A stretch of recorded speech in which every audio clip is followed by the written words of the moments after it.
Il y a des choses que nous cherchons à comprendre et d'autres qui, simplement, nous résistent. Parfois, tard dans la nuit, quand le silence s'installe et que les pensées ralentissent, une sensation étrange apparaît, celle d'être suspendu entre deux états, entre le désir de savoir et l'abandon de cette quête.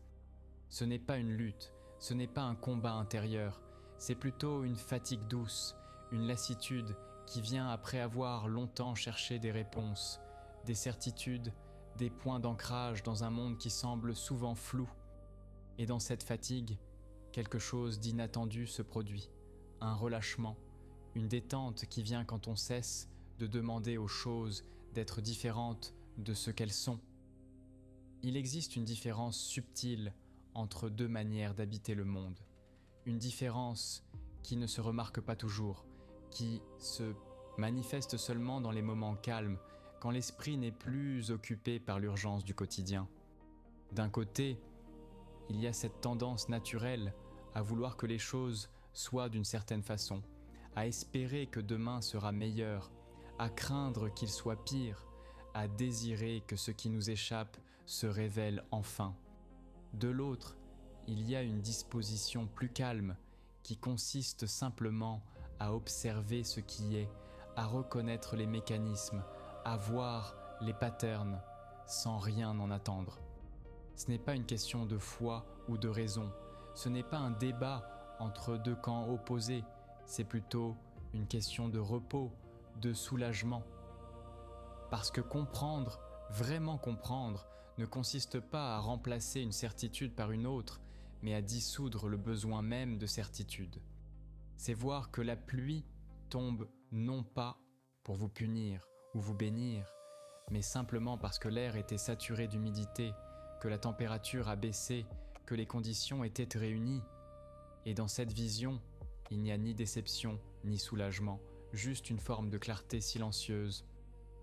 Ce soir, nous allons explorer ensemble cette clarté, non pas pour la défendre, non pas pour convaincre, mais simplement pour la contempler, pour voir comment elle opère en nous, comment elle transforme la façon dont nous habitons nos vies.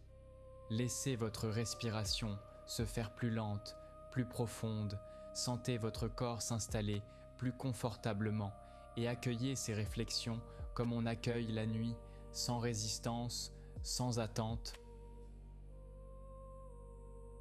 Le poids invisible de l'espoir. Il y a quelque chose d'étrange dans l'espoir, quelque chose que nous ne remarquons pas toujours, parce qu'il nous semble naturel, évident, nécessaire même. Nous grandissons en apprenant à espérer, à croire que demain sera différent, que nos efforts seront récompensés, que les choses finiront par s'arranger, que la justice triomphera, que l'amour durera, que la souffrance aura un sens. Ces espoirs semblent légers, ils semblent nous porter, nous donner des raisons de continuer. Mais si nous y regardons de plus près, si nous observons vraiment ce qui se passe en nous, quand nous espérons, nous découvrons quelque chose de différent.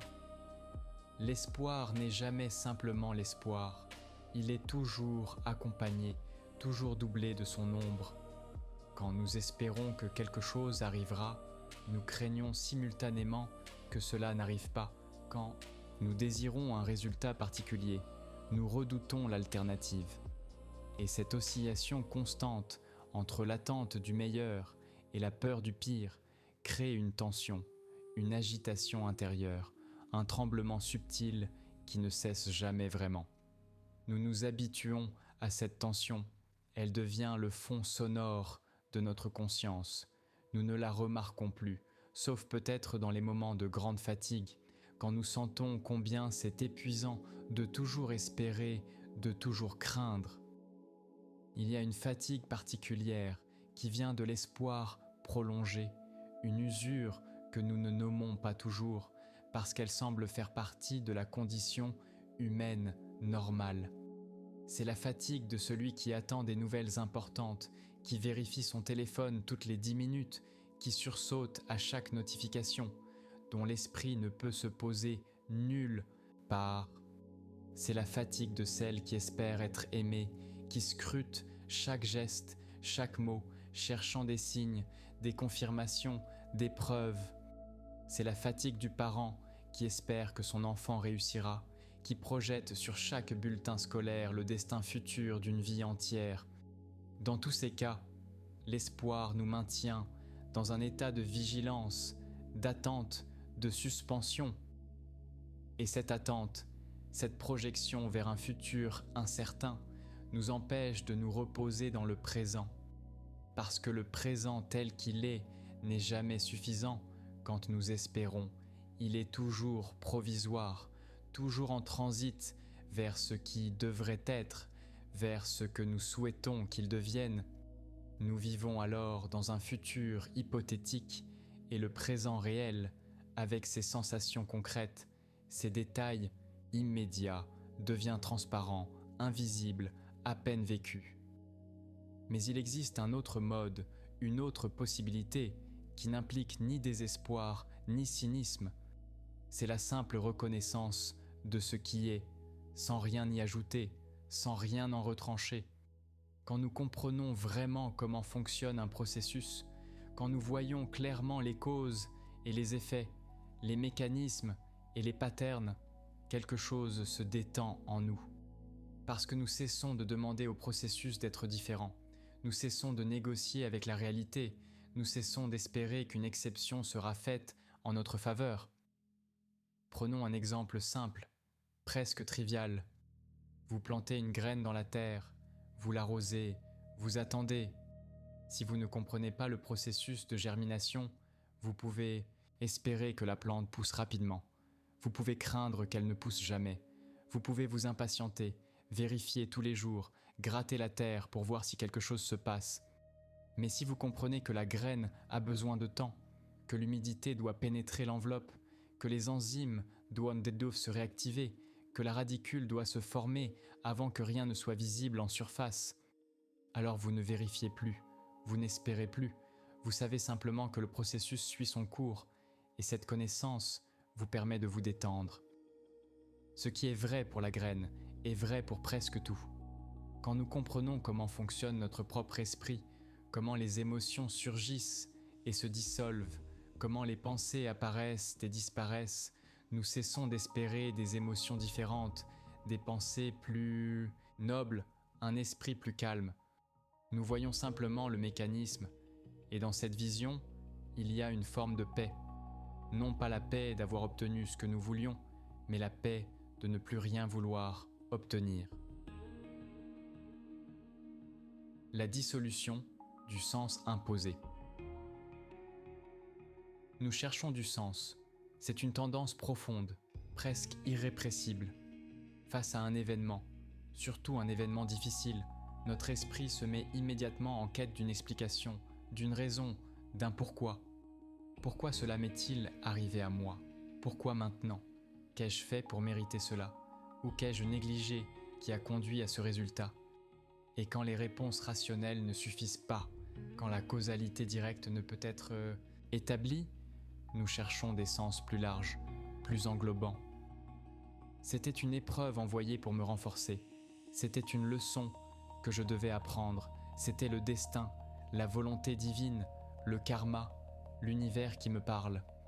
Ces interprétations apportent un soulagement temporaire.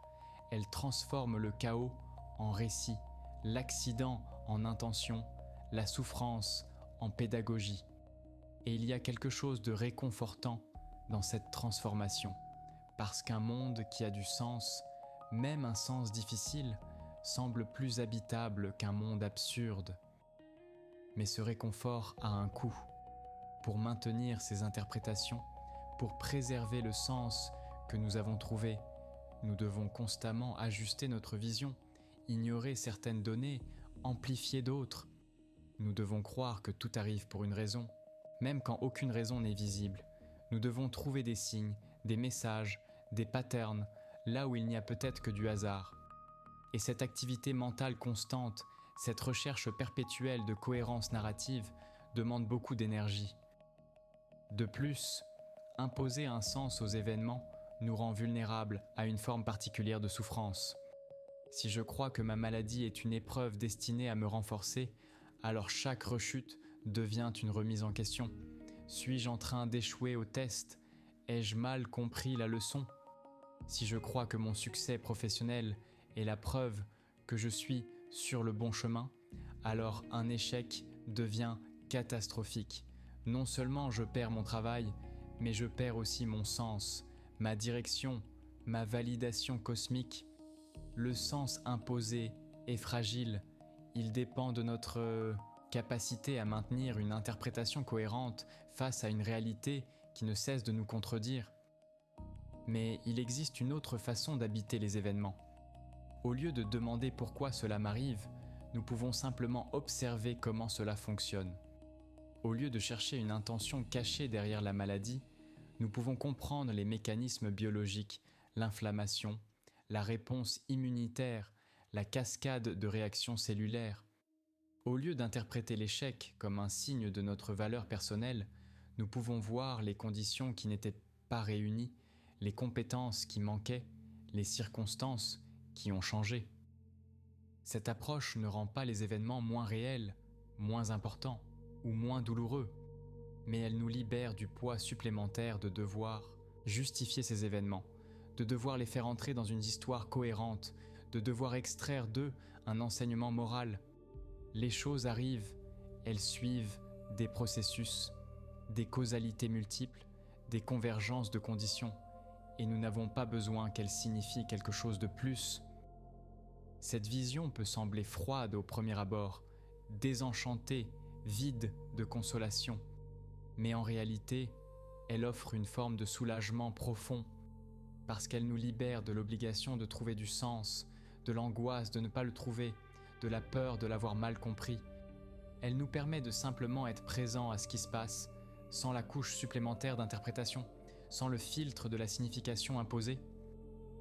Et dans cette présence simple, il peut y avoir une forme de paix inattendue. Non pas la paix d'avoir compris le grand plan, mais la paix de ne plus avoir besoin qu'il y en ait un. Non pas le réconfort d'une histoire cohérente, mais le repos de cesser d'en chercher une. Le mécanisme de la peur. La peur est peut-être l'émotion qui nous maintient le plus fermement dans l'agitation. Elle vient sous tant de formes, sous tant de déguisements, que nous ne la reconnaissons pas toujours pour ce qu'elle est. Parfois, c'est une anxiété diffuse, un malaise sans objet précis, une tension dans la poitrine qui ne se nomme pas. Parfois, c'est une inquiétude ciblée, la peur de perdre quelqu'un, de manquer quelque chose, d'échouer, d'être rejeté, de souffrir. Parfois, c'est une terreur soudaine, une panique qui envahit tout, qui bloque la respiration, qui fige le corps. Face à la peur, notre réaction habituelle est de chercher à la contrôler, à la fuir ou à la combattre. Nous cherchons des assurances, des garanties, des certitudes qui nous protégeront de ce que nous redoutons. Nous croyons que si nous pouvons juste obtenir cette assurance, ce contrôle, cette certitude, alors la peur disparaîtra. Et parfois cela fonctionne temporairement. Nous obtenons ce que nous cherchions et la peur se calme pour un moment, mais elle revient toujours sous une autre forme, avec un autre objet, parce que nous n'avons pas compris sa nature. Comprendre la peur, vraiment la comprendre, ne consiste pas à trouver des raisons de ne plus avoir peur, mais à voir comment elle fonctionne. La peur est une réponse automatique du système nerveux à une menace perçue, réelle ou imaginaire. Quand le cerveau détecte un danger, l'amygdale s'active, elle envoie des signaux d'alarme, le système sympathique se met en marche, l'adrénaline est libérée, le cœur s'accélère, les muscles se tendent, la respiration devient rapide et superficielle, le sang afflue vers les membres pour préparer la fuite ou le combat. Tout cela se produit en quelques millisecondes, bien avant que la pensée consciente n'intervienne. La peur n'est donc pas un choix, ce n'est pas une faiblesse personnelle, ce n'est pas quelque chose que nous fabriquons volontairement. C'est un processus biologique, automatique, qui s'est développé au cours de millions d'années d'évolution pour nous protéger. Et cette compréhension change déjà quelque chose. Parce que nous cessons de nous battre contre la peur, nous cessons de nous en vouloir d'avoir peur, nous cessons d'interpréter la peur comme le signe que quelque chose ne va pas chez nous. Mais il y a plus. La peur ne dure jamais indéfiniment. Si nous observons attentivement, si nous restons présents à la sensation de peur sans la fuir, nous remarquons qu'elle monte, atteint un pic, puis diminue, comme une vague qui se forme, s'élève, déferle et se retire. L'adrénaline a une demi-vie limitée dans le corps, quelques minutes tout au plus, après quoi elle est métabolisée et éliminée. Ce qui maintient la peur active, ce qui la prolonge, ce qui la transforme en anxiété chronique, ce sont nos pensées. Nous pensons à ce qui pourrait arriver, nous imaginons des scénarios catastrophiques, nous rejouons des événements passés, nous anticipons des dangers futurs. Et chaque pensée anxieuse réactive le système d'alarme, relance le cycle, libère une nouvelle dose d'adrénaline. Ainsi la peur se nourrit d'elle-même, non pas parce que le danger est toujours présent, mais parce que nous continuons à le penser. Quand nous comprenons ce mécanisme, quand nous le voyons vraiment en action, en nous, quelque chose de remarquable se produit. Nous cessons de croire nos pensées anxieuses. Nous reconnaissons qu'elles ne sont que des pensées, des productions automatiques de l'esprit, pas des vérités sur la réalité. Nous pouvons observer la peur comme nous observerions un phénomène naturel, une tempête qui passe, un orage qui gronde puis s'éloigne. Et dans cette observation, dans cette compréhension, la peur perd son pouvoir de nous submerger. Elle ne disparaît pas nécessairement. Elle peut encore surgir, mais nous ne sommes plus identifiés à elle. Nous ne sommes plus la peur. Nous sommes la conscience dans laquelle la peur apparaît, se manifeste et se dissout. Et cette distance, ce léger recul, apporte une forme de liberté. Non pas la liberté de ne jamais avoir peur, mais la liberté de ne plus être dominé par elle. L'acceptation sans résignation. Il y a une confusion fréquente autour de l'idée d'acceptation. Beaucoup entendent le mot « accepter » et pensent immédiatement à la résignation, au renoncement, à l'abandon de tout effort, à une passivité molle face à l'injustice ou à la souffrance. Mais l'acceptation, dont il est question ici, n'a rien à voir avec cela. Accepter ne signifie pas aimer ce qui se passe, ne signifie pas approuver, ne signifie pas cesser d'agir. Accepter signifie simplement reconnaître ce qui est, sans y ajouter le poids de notre refus, sans gaspiller d'énergie à nier la réalité présente. Imaginons une situation simple. Il pleut, vous aviez prévu une promenade, vous êtes déçu. Vous pouvez passer l'après-midi à vous plaindre de la pluie, à souhaiter qu'il fasse beau, à regretter de ne pas être parti plus tôt, à vous irriter contre le ciel, contre la météo, contre votre malchance, ou vous pouvez simplement constater, il pleut, la promenade n'aura pas lieu comme prévu. Et à partir de cette constatation, décider de ce que vous ferez, lire, écrire, regarder un film, ou peut-être marcher sous la pluie. Dans le premier cas, vous ajoutez à la déception réelle une couche de souffrance mentale, vous vous battez contre ce qui est, et cette bataille est épuisante et vaine. Dans le second cas, vous reconnaissez simplement la situation telle qu'elle est, et cette reconnaissance vous libère pour agir. L'acceptation n'est pas passive, elle est au contraire la condition de toute action efficace. Tant que nous refusons de voir la réalité telle qu'elle est, tant que nous la nions, la distordons, l'habillons de ce qu'elle devrait être, nous ne pouvons pas agir de manière appropriée. Un médecin ne peut pas soigner un patient s'il refuse d'accepter le diagnostic, s'il préfère croire que la maladie n'existe pas ou qu'elle est moins grave qu'elle ne l'est. Un artisan ne peut pas réparer un objet cassé s'il refuse d'accepter qu'il est cassé, s'il continue à le traiter comme s'il était intact. De même, nous ne pouvons pas transformer notre vie, changer nos habitudes, améliorer nos relations si nous refusons d'accepter d'abord la situation de départ, avec ses difficultés, ses limites, ses réalités déplaisantes. Il y a une grande force dans l'acceptation, une force qui n'est pas celle de la domination ou du contrôle, mais celle de la clarté. Quand nous acceptons vraiment ce qui est, nous cessons de gaspiller de l'énergie en résistance inutile, Nous pouvons alors diriger cette énergie vers ce qui peut effectivement être changé.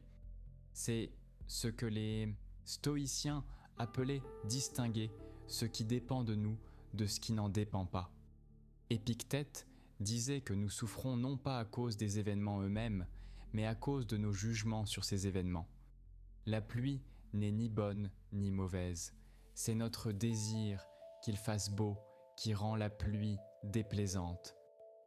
Mais là encore, il ne s'agit pas de nier nos préférences, de prétendre que tout nous est égal.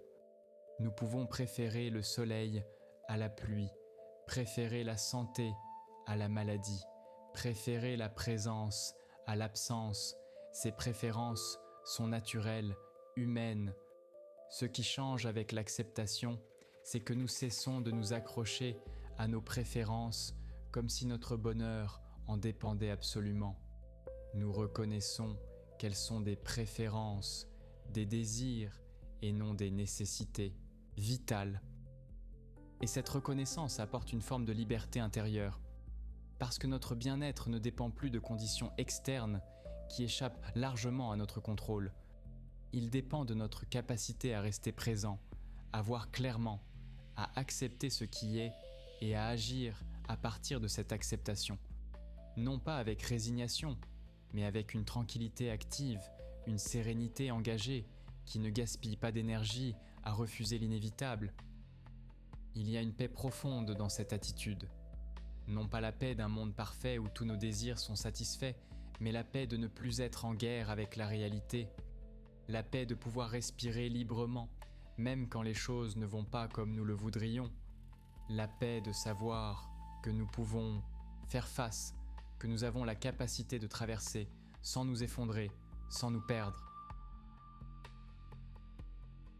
Le repos de l'esprit qui cesse de demander.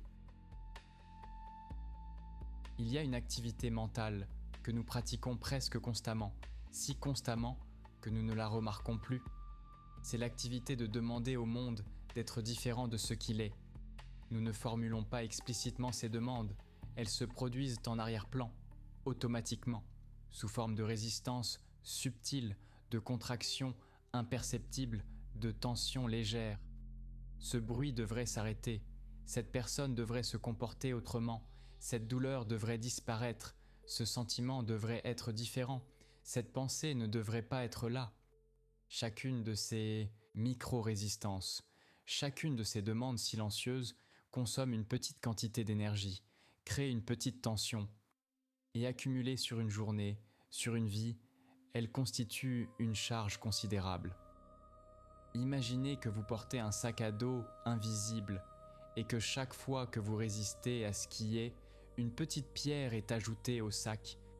Vous ne remarquez pas le poids d'une seule pierre, mais au fil des heures, des jours, le sac devient lourd, vos épaules se fatiguent, votre dos se courbe, et vous ne comprenez pas pourquoi vous êtes si fatigué, pourquoi tout semble si difficile, alors que vous n'avez rien fait d'extraordinaire.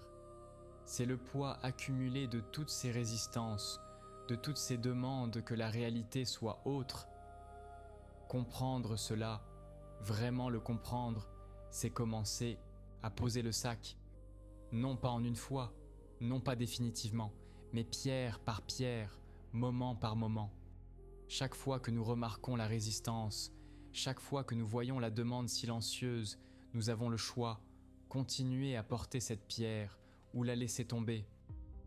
Et laisser tomber ne signifie pas approuver, ne signifie pas aimer, ne signifie pas devenir indifférent.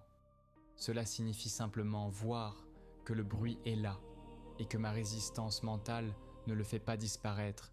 Elle ajoute juste ma propre souffrance au bruit. Que cette personne est comme elle est en ce moment et que mon jugement silencieux ne la change pas, il me contracte juste intérieurement.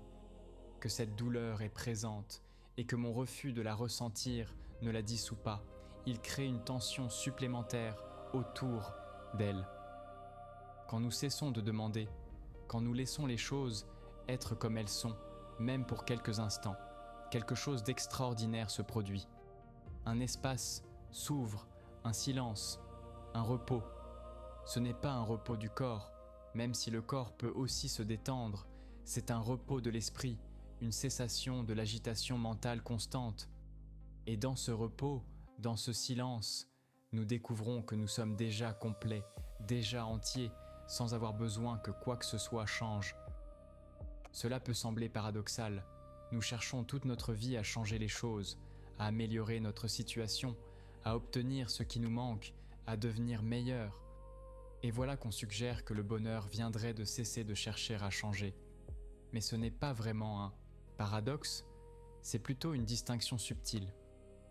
Il y a une différence entre agir pour changer ce qui peut être changé et demander mentalement que ce qui est soit déjà différent. L'action véritable part de l'acceptation de ce qui est, elle voit clairement la situation présente, et à partir de cette clarté, elle détermine ce qui peut être fait. La demande mentale, elle, part du refus, elle nie d'abord la réalité, et à partir de ce déni, elle s'agite dans le vide, elle s'épuise en résistance stérile. Quand nous comprenons cette distinction, quand nous la voyons en action, dans notre propre expérience, nous commençons à habiter le monde différemment. Nous continuons à agir, à faire des choix, à préférer certaines choses à d'autres, mais sans l'urgence frénétique, sans la tension anxieuse, sans le poids de nos demandes. Et paradoxalement, nos actions deviennent souvent plus efficaces parce qu'elles naissent de la clarté plutôt que de la réactivité, de la présence plutôt que de la fuite.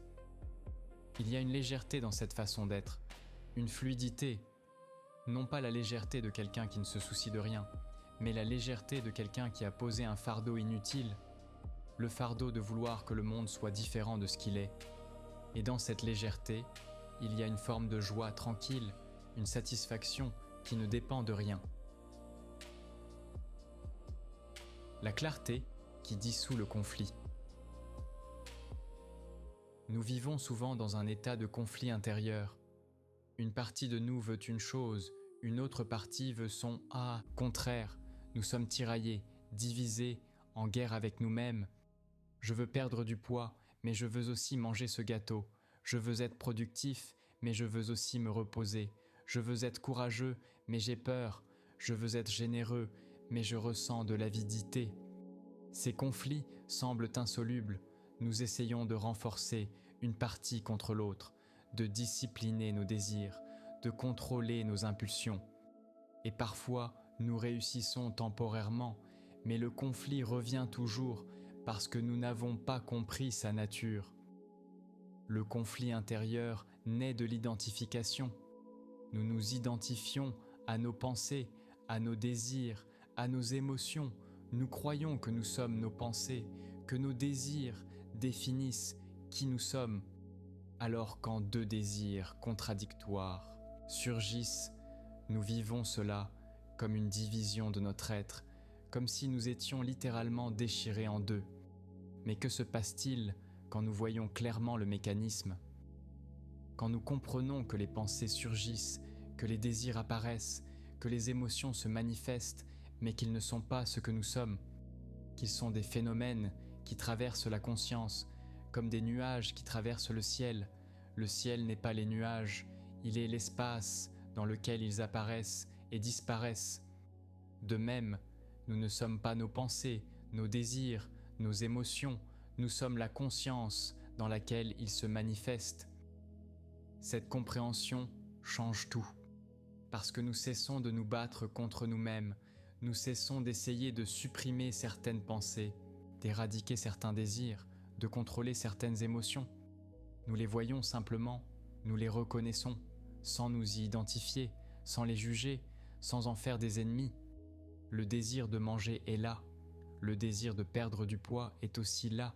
Tous deux peuvent coexister, parce qu'ils ne sont que des impulsions qui surgissent, pas des commandements absolus, pas des définitions de notre identité. Et à partir de cette vision claire, à partir de cette non-identification, l'action devient plus simple. Nous ne sommes plus paralysés par le conflit.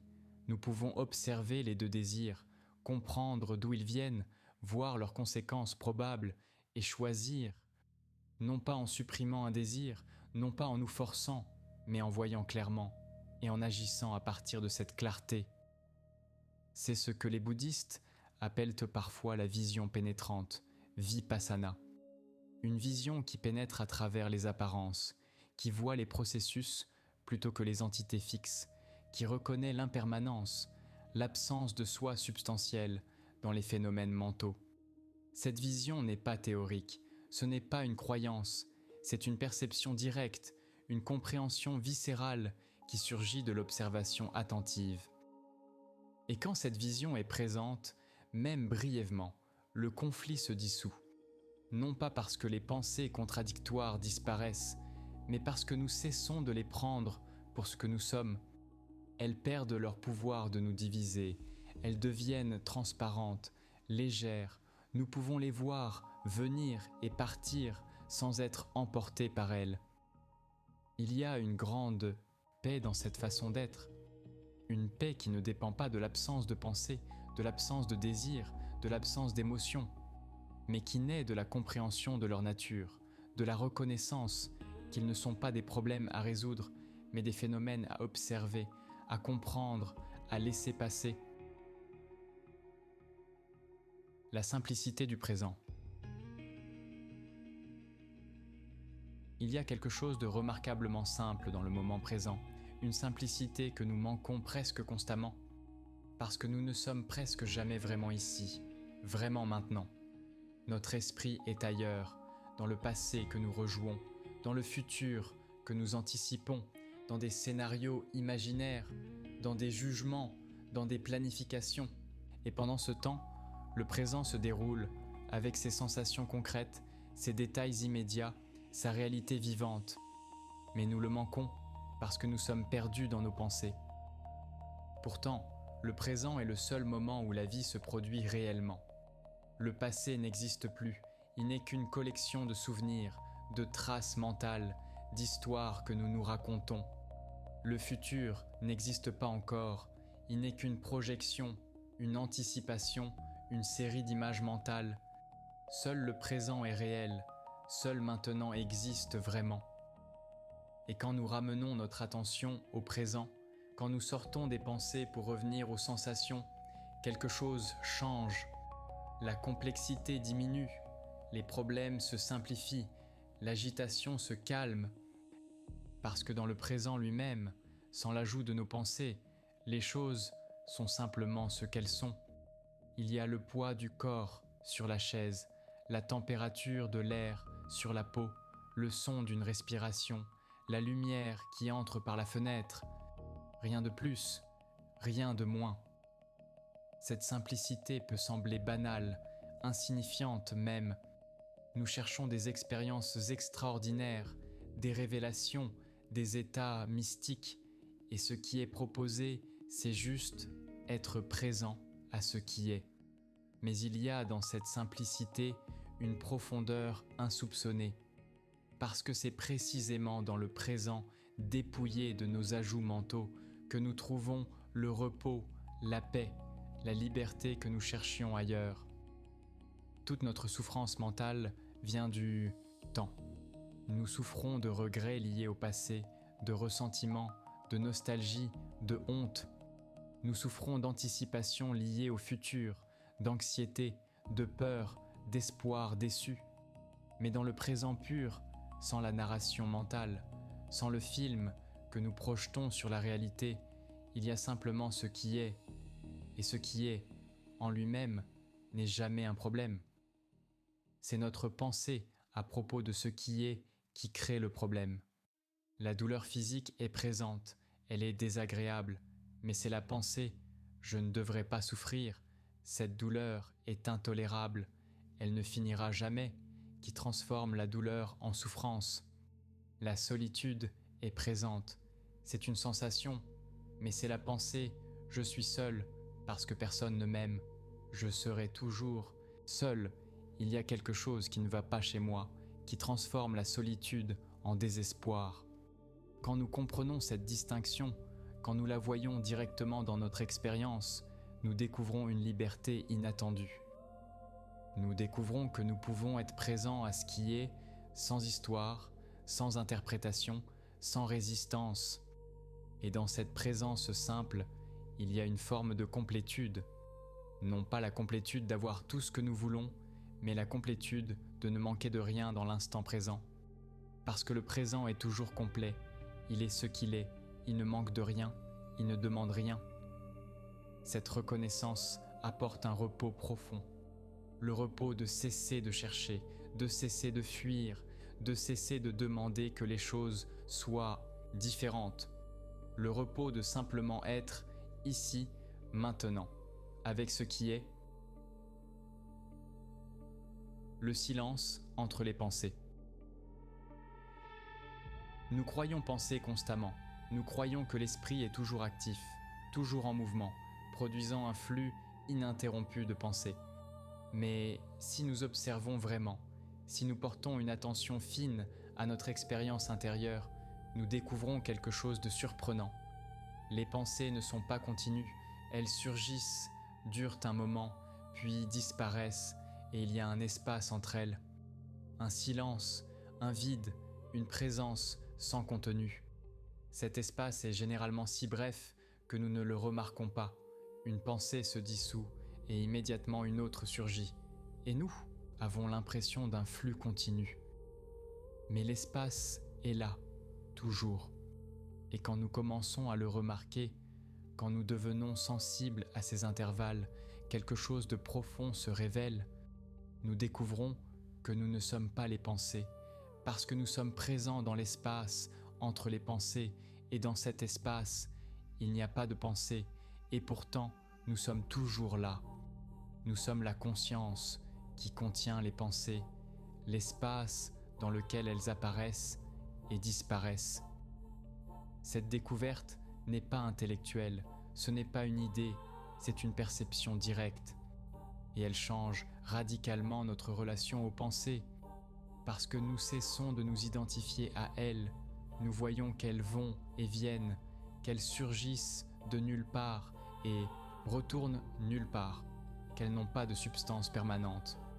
Elles sont comme des vagues à la surface de l'océan, elles se forment, s'élèvent, retombent, mais l'océan lui-même reste. Et nous sommes cet océan, cette conscience spacieuse, ce silence fondamental dans lequel tout phénomène mental se produit. Quand nous reconnaissons cela, quand nous nous établissons dans cette reconnaissance, les pensées perdent leur pouvoir de nous emporter. Nous pouvons les observer, les voir surgir, les voir se développer, les voir disparaître sans être entraînés par elles.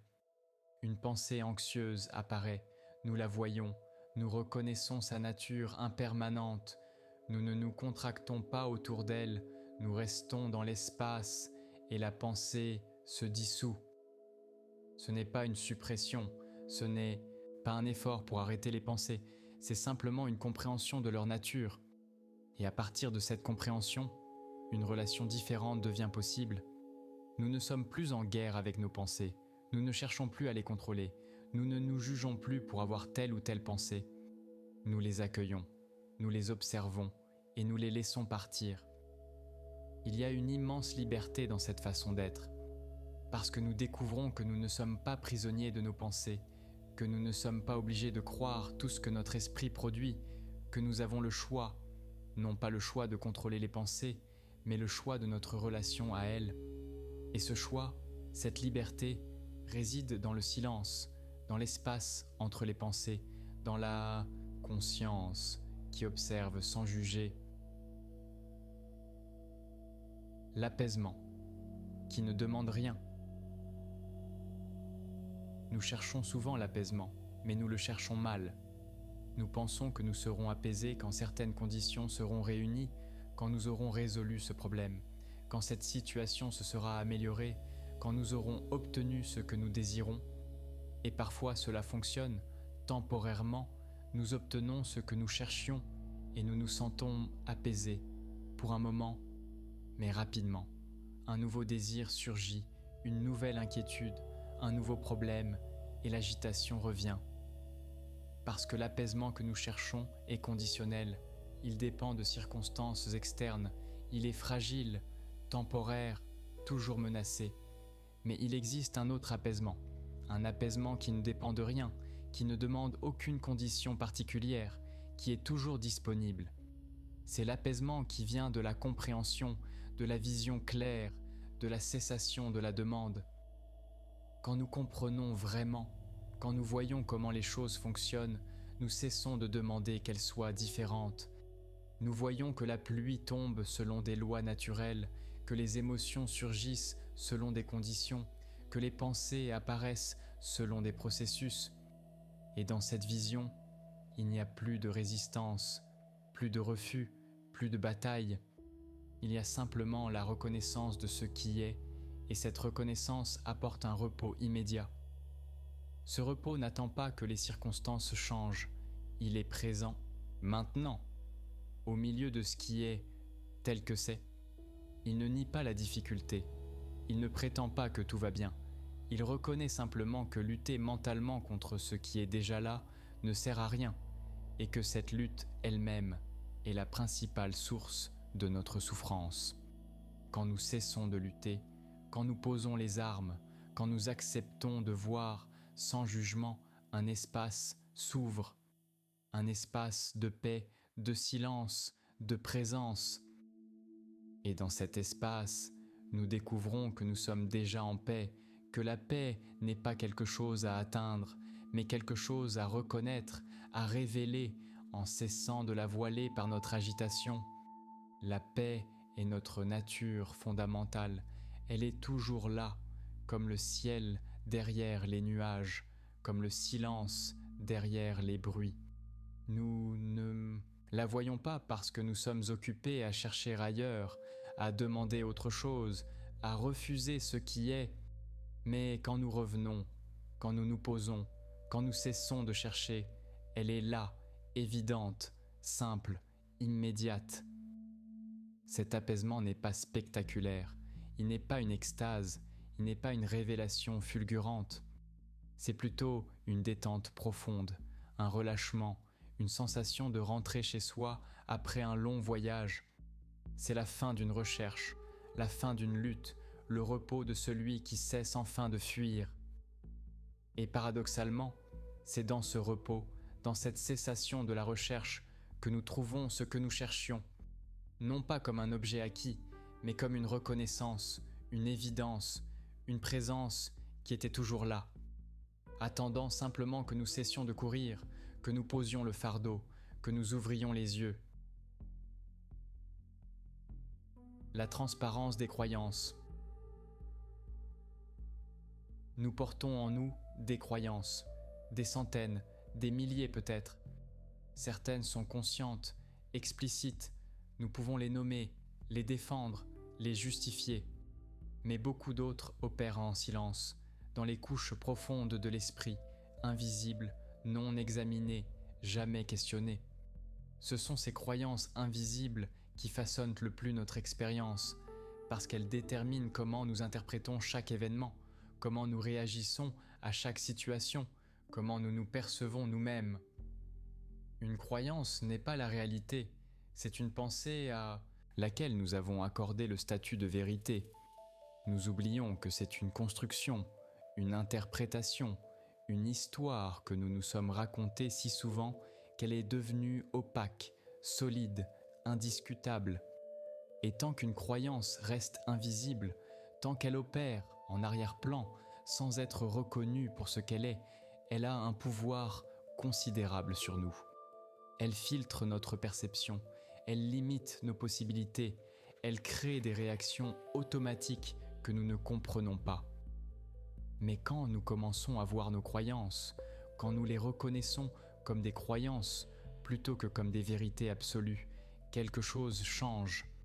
Elles deviennent transparentes, nous pouvons voir à travers elles, nous pouvons distinguer la croyance de la réalité qu'elle interprète.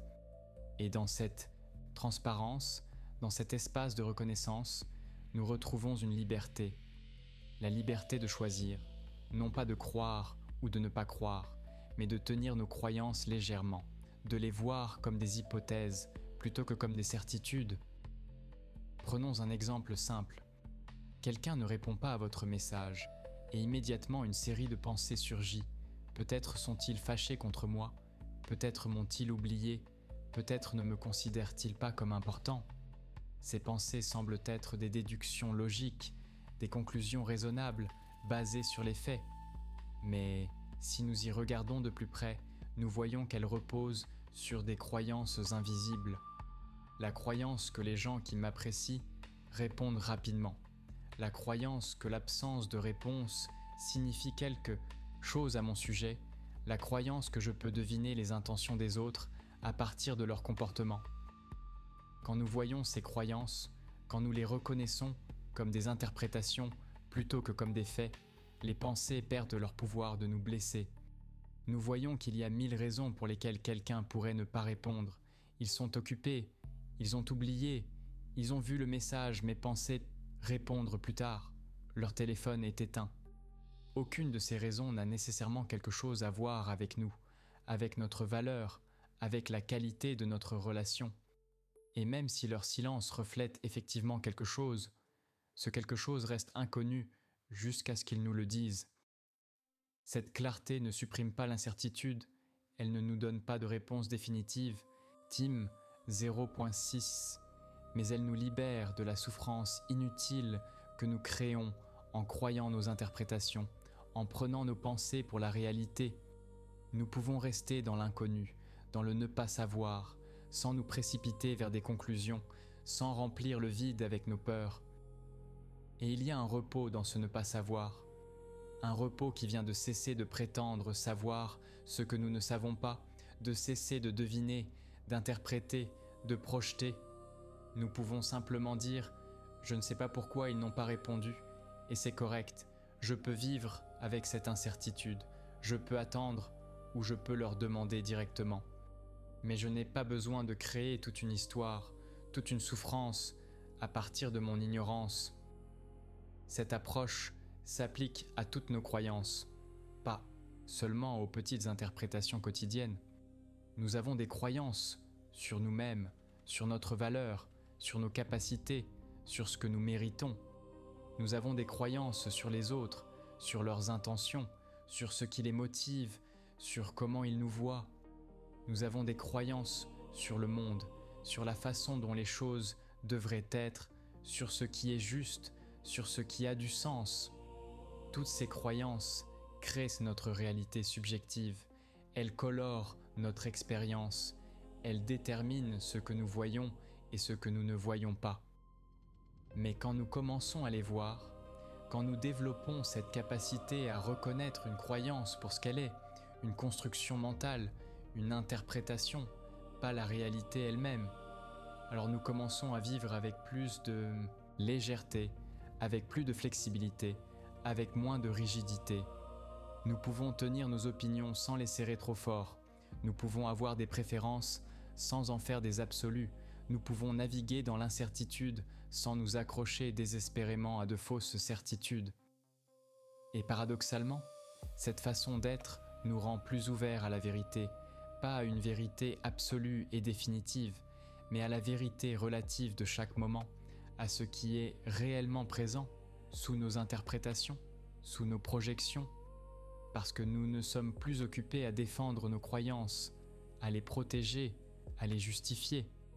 Nous pouvons simplement observer, voir, apprendre, ajuster notre compréhension au fur et à mesure que de nouvelles informations apparaissent. Et il y a une grande liberté dans cette fluidité, dans cette ouverture, dans cette capacité à ne pas savoir. Le repos dans l'ordinaire. Nous attendons souvent que quelque chose d'extraordinaire se produise, une révélation, une transformation, un moment de grâce. Nous pensons que la vraie paix, la vraie compréhension se trouve ailleurs, dans un état différent, dans une expérience spéciale, dans un avenir où nous serons enfin arrivés. Et pendant que nous attendons, pendant que nous cherchons cet extraordinaire, nous manquons complètement l'ordinaire. Nous manquons ce moment tel qu'il est, avec sa simplicité, sa banalité, son absence de spectacle. Pourtant, c'est précisément dans l'ordinaire que se trouve ce que nous cherchons. Pas dans l'ordinaire comme quelque chose de médiocre, de décevant, d'insuffisant, mais dans l'ordinaire reconnu, vu, apprécié pour ce qu'il est, sans rien lui demander de plus. La sensation du souffle qui entre et qui sort, encore et encore, depuis votre naissance jusqu'à votre dernier instant. C'est si ordinaire, si banal, que nous n'y prêtons presque jamais attention. Et pourtant, si nous nous arrêtons, si nous portons notre attention à la respiration, nous découvrons qu'elle est extraordinaire. Non pas parce qu'elle devient différente, mais parce que nous la voyons enfin, nous la sentons vraiment, nous reconnaissons le miracle silencieux de ce processus qui se poursuit sans notre intervention, sans notre contrôle, sans notre permission. La lumière qui entre par la fenêtre, qui change au fil des heures, qui crée des ombres mouvantes sur le mur, le bruit lointain de la circulation ou le silence profond de la nuit, le poids du corps sur le matelas, la texture du drap contre la peau, tout cela est si ordinaire, si commun, que nous le considérons comme insignifiant. Mais quand nous y sommes vraiment présents, quand nous cessons de chercher ailleurs, quand nous nous posons dans l'expérience directe de ce qui est, nous découvrons une richesse insoupçonnée, une profondeur, une plénitude, non pas parce que l'expérience est devenue extraordinaire, mais parce que nous avons cessé de la comparer, de la juger, de la trouver insuffisante. Il y a une histoire zen qui raconte qu'un moine demanda à son maître quelle est la nature de Bouddha. Le maître répondit « Bois ton thé ». Le moine ne comprit pas. Il attendait une réponse profonde, mystique, révélatrice.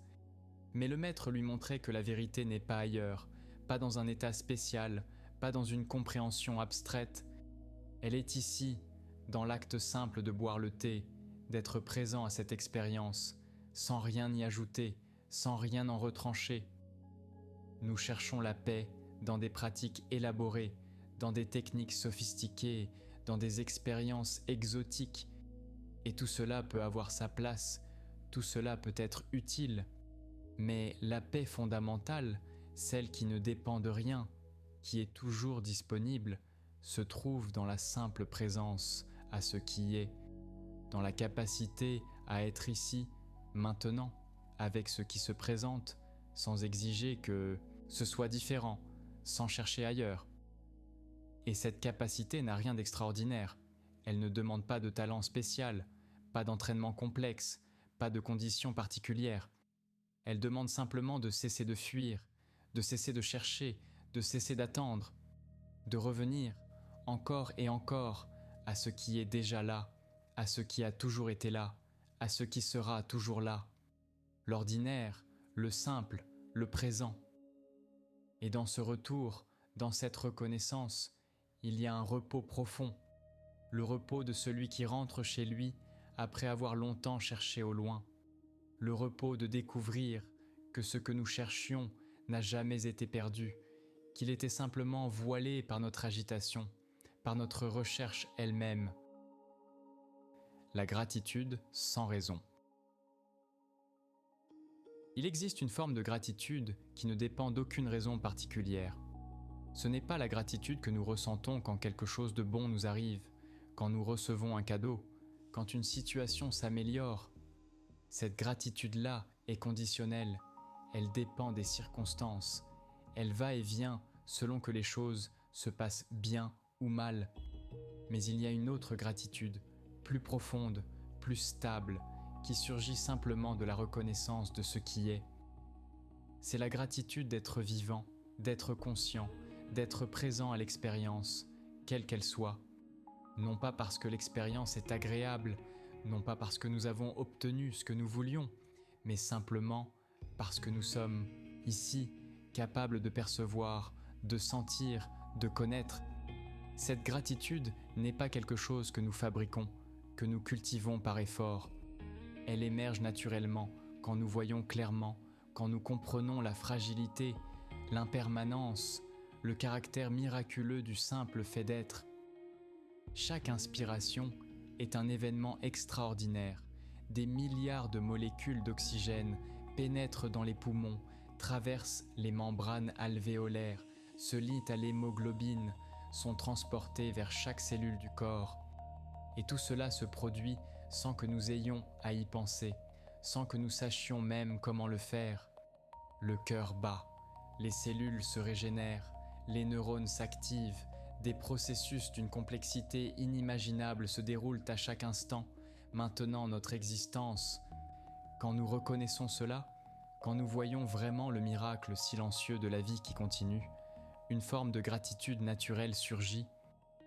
Cette gratitude ne change rien aux circonstances, elle ne résout pas les problèmes, elle ne supprime pas la douleur ou la difficulté, mais elle change notre relation à l'expérience. Au lieu d'être focalisé sur ce qui manque, sur ce qui devrait être différent, sur ce qui ne va pas, nous voyons aussi ce qui est là, ce qui fonctionne, ce qui continue, ce qui reste. Et ce changement de perspective apporte une forme de légèreté, un adoucissement. Non pas l'optimisme béat qui nie les difficultés, mais une reconnaissance équilibrée qui voit la totalité, pas seulement ce qui pose problème. Nous pouvons être conscients de nos souffrances, de nos limitations, de nos peurs, et en même temps reconnaître que nous sommes vivants, que nous avons cette capacité extraordinaire d'être présents, de ressentir, de comprendre. Il y a une paix dans cette reconnaissance, une paix qui n'attend pas que tout aille bien, qui ne dépend pas de conditions favorables. C'est la paix de voir que même au milieu de la difficulté, même dans la douleur, il y a aussi cela, cette présence, cette conscience, cette capacité à connaître l'expérience. Et cette capacité elle-même, ce simple fait d'être conscient, mérite une forme de reconnaissance, de gratitude silencieuse. Cette gratitude sans raison transforme subtilement notre expérience. Elle ne nous rend pas heureux de tout, elle ne supprime pas nos préférences, mais elle nous ancre dans quelque chose de plus profond que nos préférences. Dans la reconnaissance que nous participons à quelque chose de vaste, de mystérieux, qui nous dépasse complètement. Que nous sommes une expression temporaire de la vie, de la conscience, qui apparaît, se manifeste, puis disparaît, comme toutes les formes. Et il y a quelque chose d'apaisant dans cette vision, dans cette reconnaissance de notre place dans le grand processus. Nous ne sommes pas le centre, nous ne sommes pas tout, mais nous sommes une partie, un fil dans la tapisserie immense. Et cette participation, cette appartenance, suffit. Elle ne demande rien de plus, elle n'a besoin d'aucune justification, d'aucune validation, d'aucun accomplissement particulier. Être ici, maintenant, conscient, c'est déjà complet. Et maintenant, laissez ces réflexions se fondre dans le silence, comme des vagues qui retournent à l'océan, comme des nuages qui se dissolvent dans le ciel. Il n'y a rien à garder, rien à retenir, rien à résoudre. Simplement cette présence, cette paix qui était toujours là, sous l'agitation, sous les pensées, sous les demandes. Votre respiration continue, lente, profonde, sans effort. Chaque expiration vous laisse descendre un peu plus profondément, un peu plus complètement dans le repos. Votre corps devient lourd, détendu, abandonné à la gravité, au sommeil qui approche. Tout est bien, tel que c'est, rien ne manque, rien ne demande à être changé. Vous pouvez simplement être ici, maintenant, dans cette complétude silencieuse. Si ce voyage vous a accompagné doucement, vous pouvez soutenir la chaîne en vous abonnant à Sommeil et Savoir. Maintenant, glissez vers le sommeil, sans résistance, sans attente. Laissez la nuit vous accueillir, vous envelopper, vous bercer, et que vos rêves soient paisibles, libres, légers comme le souffle. Bonne nuit.